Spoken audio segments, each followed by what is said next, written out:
Hi friends, ഇന്നത്തെ recipe വളരെ എളുപ്പത്തിൽ ആർക്ക് വേണമെങ്കിലും വളരെ എളുപ്പത്തിൽ ചെയ്തെടുക്കാൻ പറ്റുന്ന ഒരു ചമ്മന്തിയാണ് കേട്ടോ. നല്ല ചൂട് ചോറിൻ്റെ കൂടെ നമുക്ക് ഉച്ച സമയത്തൊക്കെ ഇത് മാത്രം മതി കഴിക്കാൻ. മാങ്ങ ഉള്ള സീസണൊക്കെ ആണെങ്കിൽ ഇത് എളുപ്പത്തിൽ ഉണ്ടാക്കിയെടുക്കാൻ പറ്റും കേട്ടോ. അപ്പം ഞാൻ മാങ്ങ ഉള്ള സമയത്ത് സൂക്ഷിച്ച് വെച്ച ഫ്രീസറിൽ ഒരു കണ്ടെയ്നറിലാക്കി വെച്ച് എടുത്ത് വെച്ച മാങ്ങ ഉപയോഗിച്ചിട്ടാണ് കേട്ടോ ഞാൻ ഈ ചമ്മന്തി ഉണ്ടാക്കിയെടുക്കുന്നത്. നല്ല അടിപൊളി ടേസ്റ്റി ആയിട്ടുള്ള ഒരു ചമ്മന്തിയാണ് കേട്ടോ. അപ്പം കുട്ടികൾക്കും വലിയവർക്കും ഒക്കെ ഇഷ്ടമാവും കേട്ടോ. അപ്പോൾ അതിന് വേണ്ടിയിട്ട് ഞാനത് ഫ്രീസറിൽ സൂക്ഷിച്ച് വെച്ച മാങ്ങയാണ് കേട്ടോ എടുത്ത് വെച്ചിട്ടുണ്ട്. അതിലേക്ക് കുറച്ച് തേങ്ങ എടുത്തിട്ടുണ്ട് കേട്ടോ. അപ്പോൾ മാങ്ങ ഉള്ള സമയത്ത് ഇതുപോലെ നമുക്ക് ഫ്രീസറിൽ ഒരു കണ്ടെയ്നറിലാക്കി അടച്ചു വെക്കുകയാണെങ്കിൽ മാങ്ങ ഇല്ലാത്ത സമയത്ത് നമുക്ക് ചമ്മന്തി അരക്കാനും മീൻ കറിയിലിടാനും ഒക്കെ എടുക്കാം കേട്ടോ. അപ്പോൾ അത് മാങ്ങ കേടാവൊന്നുമില്ല.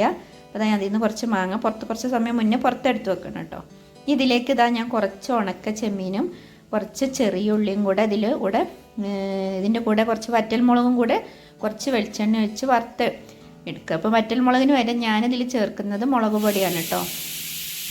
അപ്പോൾ നന്നായിട്ട് ഒന്ന് ചൂടാക്കി എടുക്കണം. മുളക് പൊടി ചേർത്തതിന് ശേഷം അധികം സമയം അടുപ്പത്ത് വെക്കണ്ട കേട്ടോ. മുളക് പൊടി പിന്നെ അധികം ചൂടായി കഴിഞ്ഞാൽ കരിഞ്ഞു പോകുമ്പോൾ നമുക്ക് അതിൻ്റെ കാറലൊക്കെ വരും. അപ്പം മുളക് പൊടി ഇട്ടതിന് ശേഷം വേഗം തീ ഓഫാക്കണേ.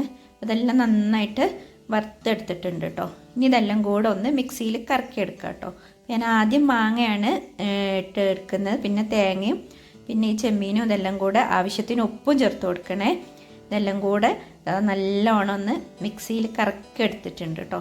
ഇതുകൊണ്ട് വളരെ ടേസ്റ്റി ആയിട്ടുള്ള നല്ല ചമ്മന്തിയാണ് കേട്ടോ ഇത്.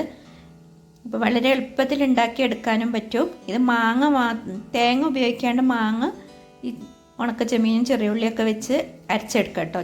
തേങ്ങ ഒഴിവാക്കിയിട്ട് അങ്ങനെ ആകുമ്പോൾ ഒന്ന് കുറച്ച് വെളിച്ചെണ്ണ ഒഴിച്ച് കടുകും കറിവേപ്പിലെടുത്ത് ഒന്ന് വറവും കൂടി ഇട്ടെടുത്താൽ ഭയങ്കര ടേസ്റ്റാണ് കേട്ടോ. പണ്ടൊക്കെ അത് അമ്മിയിലാണ് അരച്ചെടുക്കൽ, ഇപ്പോൾ നമ്മളൊക്കെ അത് മിക്സിയിലാണല്ലോ അരച്ചെടുക്കുന്നത്. അമ്മിയിലാകുമ്പോൾ ലാസ്റ്റ് പിന്നെ ചമ്മന്തിയൊക്കെ ഇട്ട് വാരിക്കഴിഞ്ഞ് അതിൻ്റെ മുകളിൽ കുറച്ച് ചൂട് ചോറിട്ടിട്ട് തിന്നുമ്പോൾ എന്താ നല്ല ടേസ്റ്റ് ആയിരുന്നല്ലോ ആ ഒരു ഉരുള ചോറിന്. ഇപ്പോൾ പിന്നെ അമ്മിയിലൊന്നല്ലല്ലോ നമ്മളൊന്ന് അരക്കുന്നത്, മിക്സിയിലാണല്ലോ. അപ്പോൾ അത് വളരെ ടേസ്റ്റി ആയിട്ടുള്ള ചമ്മന്തി. അപ്പോൾ എല്ലാവരും ഒന്ന് ട്രൈ ചെയ്ത് നോക്കിയിട്ട് ഇതിൻ്റെ ഫീഡ്ബാക്കൊക്കെ ഒന്ന് അറിയിക്കും കേട്ടോ. നല്ല ചൂട് ചോറിൻ്റെ കൂടെ പറ്റിയ ചമ്മന്തിയാണത്.